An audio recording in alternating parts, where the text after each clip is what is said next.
എത്ര ആൾക്കാരുണ്ടെങ്കിലും ഞങ്ങൾ അവരുടെ സുരക്ഷയിൽ ഒരു വിട്ടുവീഴ്ച ഉണ്ടാവുമെന്ന് പ്രതീക്ഷിക്കേണ്ട.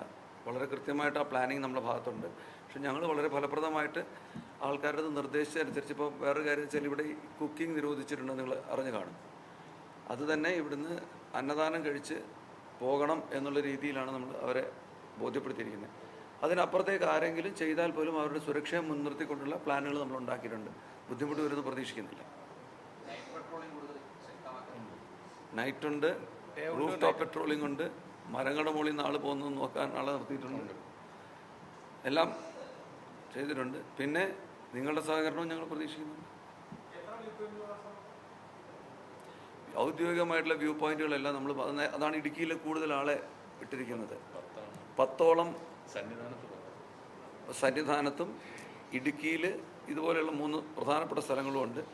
പിന്നെ അനധികൃതമായി വ്യൂ പോയിന്റ്സ് ക്രിയേറ്റ് ചെയ്യാതിരിക്കാനായിട്ട് പ്രത്യേക പെട്രോളിംഗ് പാർട്ടികളെ ഫോറസ്റ്റുമായി ചേർന്ന്, പ്രത്യേകിച്ച് ആ ഗവി ഭാഗത്ത് ഒക്കെ പ്രത്യേകമായിട്ട് നമ്മൾ ആൾക്കാരെ ഇട്ടിട്ടുണ്ട്. അതിന് കൊണ്ടുപോകാൻ സാധ്യതയുള്ള ആൾക്കാരെ നിരീക്ഷിച്ച് നിയന്ത്രണത്തിൽ അവരെ കോഷൻ ചെയ്യാനുള്ള ഏർപ്പാട് ചെയ്തിട്ടുണ്ട്.